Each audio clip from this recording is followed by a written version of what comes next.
What's up, everyone, and welcome back to another New Comic Book Day haul. I am your host, AR Comics, and today I'm going to be going over my top 10 list for New Comic Book Day, September 29th, 2021, the last New Comic Book Day haul top 10 list of the month of September.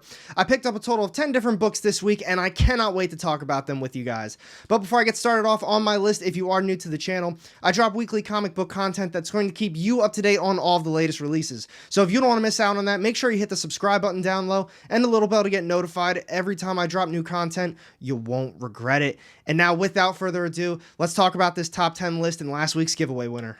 So I hope you all are having a fantastic day so far today. The winner of last week's giveaway, this Moon Knight issue number 3, the first appearance of Hunter's Moon, is Zach Wax Alley. Thank you so much for entering into the giveaway. Comment down below on my pinned comment and we can talk about how I'm going to be getting this book out to you.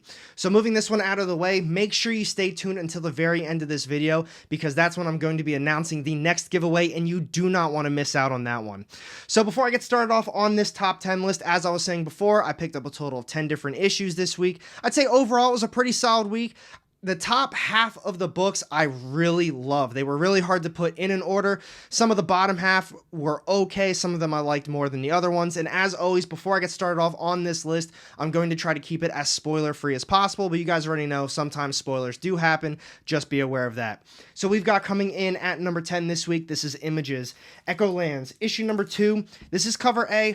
I'm not entirely sure how I feel about this series so far.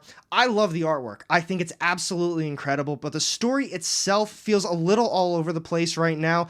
I feel like I catch myself staring at the artwork the entire time and then I go back to reading the actual story because, to be honest, I'm not exactly sure where this story is going. The way that they're telling it right now, it feels as if it's a little bit deeper into the series. We don't know who a lot of these characters are, the motives behind what they're doing, or even who the bad guys are that are chasing them right now. So for those reasons, I'm going to stick with it for another issue or two to see where it goes because seriously, that artwork is absolutely incredible. You need to check it out. Let me know down below in the comment section what you thought about this issue. I would love to talk about it a little bit more because, like I said, it kind of feels like it's all over the place right now and it just feels like this shouldn't be an issue 2, maybe an issue 3, issue 4. But for those reasons, we've got Echo Lands issue number 2 coming in at number 10. Next up on my list this week, we've got coming in at number 9, this is Marvel's Miles Morales Spider-Man, issue number 30. This is cover A, and this issue, I'm going to be honest with you, just was not doing it for me. I didn't really think it was that good, and I love what Saladin Ahmed's been doing with the entire story so far. This, to me, is just a complete filler issue. There's a couple backup stories in there as well, and none of them really have to do with the main story, but what they did do that was really cool is that they finally reintroduced Starling into this one. It was basically her and Miles trying to meet up for another date like they did a few issues back, maybe around issue 22, 21, one of those. But like I was saying, this one really has nothing to do with anything. It's just Miles getting ready for this date and just kind of saving New York City. Nothing really else happened in it, and same with the backup stories. Didn't really have any real importance to it. So for those reasons, we've got Miles Morales Spider-Man issue number 30 coming in at number 9.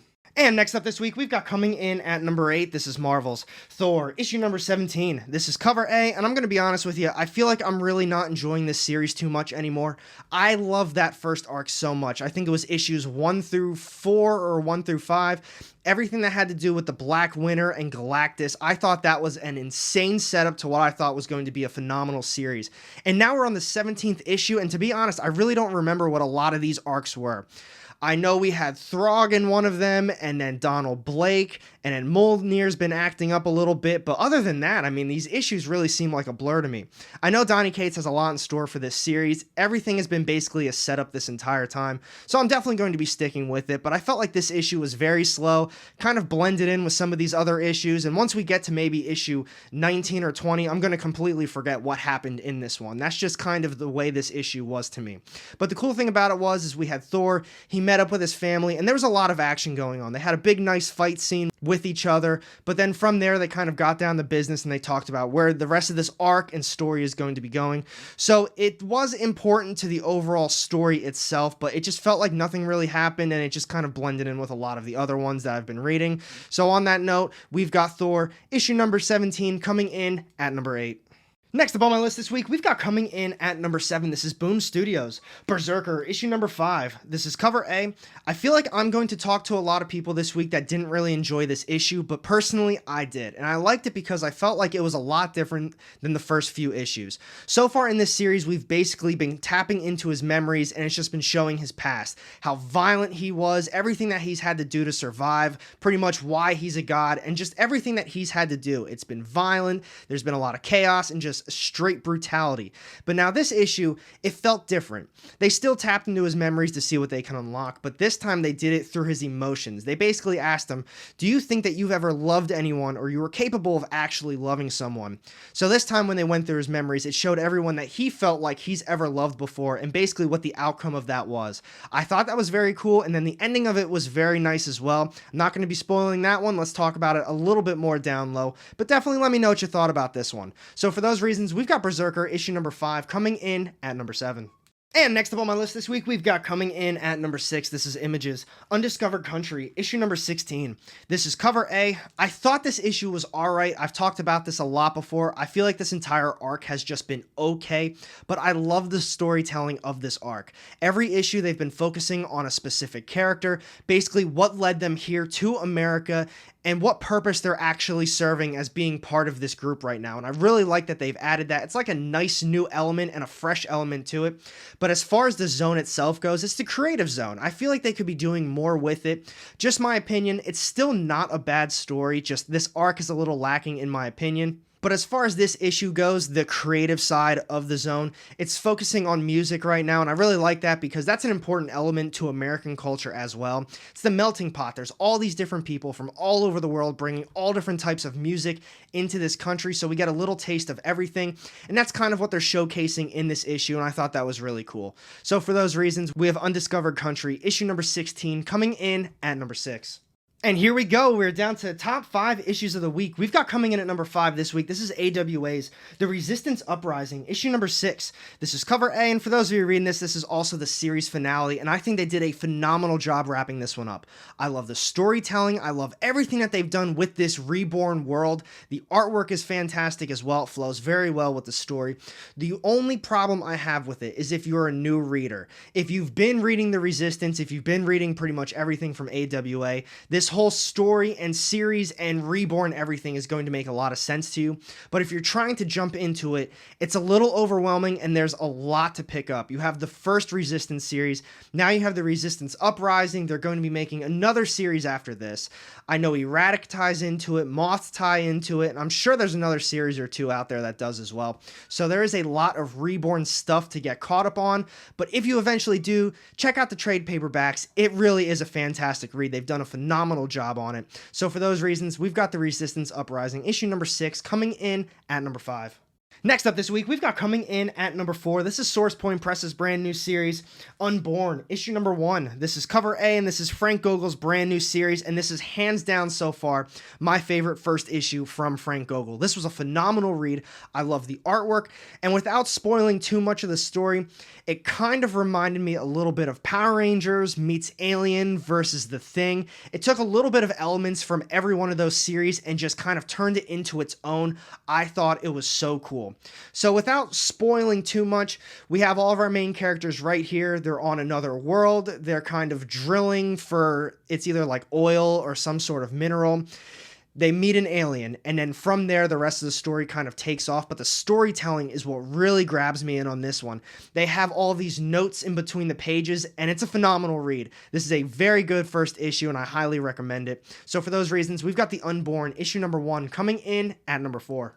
Next up this week, we've got coming in at number 3, this is Images, The Department of Truth, issue number 13. This is cover A, and hands down, one of my favorite issues of this series. This was phenomenal in my opinion. I loved it. James Tynion absolutely killed it on the storytelling in this issue, and in my opinion, I feel like this one is really going to be setting up where the rest of the series, or at least this next arc or two, is going to be going. We had a couple filler arcs, a couple filler issues, but they were very important to the series after you read this one. So this one kind of picks up where the last one left off. We still have Hawk and Cole, and they're basically talking the entire issue. But once you hit around the middle point of it, and Hawk is starting to get into the deep details of this story, everything becomes clear and everything becomes extra crazy. I cannot wait to see where they go with this one. I don't even want to spoil it by talking about it. We need to talk about this one a little bit more down low. So for those reasons, we've got the Department of Truth, issue number 13, coming in at number 3. And now we're down to the top 2 issues of the week. We've got coming in at number 2 this week. This is Boom Studios. Something is Killing the Children, issue number 20. This is cover B, and I also picked up cover A as well. So with this issue, I absolutely loved it. This entire prelude with House Slaughter and younger Erica, I thought it was going to be going a different direction, but I love what James Tynion has done with it. Just like Department of Truth, he is on fire with everything that he is writing right now. So with this issue, I thought they were going to be focusing more on Erica's training and basically how she survives the whole trial that she has to do. But instead, they kind of show the aftermath of it and basically her coming out of the training and everyone being surprised that she lived. But then from there, we got so much storytelling that's extremely important to the overall story itself. We got to see what all the different masks signify in the House of Slaughter and basically what each group of person does in the House of Slaughter. And I thought that was really cool. The one main character is kind of explaining all of that to Erica, and then the rest of the issue was kind of setting up her celebration for surviving her training. I loved it, and I cannot wait to see where the series House of Slaughter goes. I'm really excited for it. So for those reasons, we've got Something is Killing the Children, issue number 20, coming in at number 2. And here we go. This is my number 1 read of the week. We've got coming in at number 1 this week. This is Aftershock's new one-shot, 10 Years to Death, issue number 1. This is cover A. The best way for me to describe this book is literally reading the description on the back. It says, inspired by a bone-chilling true story. A newly hired prison guard, a notorious mass murderer, finally incarcerated for his crimes, and the death that binds them together. This was a phenomenal read. This was honestly a very last-second pickup as well. I had no plans on picking it up. I wasn't sure if my shop was even going to get it in, but I went from the register back over to the wall, and I said, you know what? I'm going to get it, and I'm so happy I did. I love the artwork. The storytelling was phenomenal, and it's setting us up for Halloween. It's just a nice little scary ghost story. And it says it's based on a true story as well. You got to read this one for yourself. If I go past the description at all, I feel like I'm really going to give it away. It honestly really was a shocking issue. So for those reasons, let's talk about it more down low. We've got 10 Years to Death, the one shot, coming in at number 1. And now it's time for this week's giveaway. Congratulations again to Zach Swag Salad for winning last week's. Be sure to comment down on my pinned comment so we can talk about how I'm going to be getting the book out to you. So for this giveaway this week, I'm going to be doing Marvel's Thor issue number 5. This is cover A and the first appearance of the Black Winter. I was talking about the series before, how I felt the series kind of dropped off, and my favorite part of the series was everything that had to do with the beginning and the Black Winter. And as the first appearance, now it's your opportunity to have it as well. As always, the only thing you need to do is make sure you're subbed up to the channel and comment down below what your favorite issue of the week was. That's it. And if you did like the video, make sure you hit that thumbs up button. And if you don't want to miss out on any of my upcoming content, go ahead and hit that subscribe button down low and the little bell to get notified every time I drop new content. You won't regret it. And I've got 2 more videos sitting off to the side here with more of my comic book content. Click on one of those and I'll see you in the next one. Have a great day.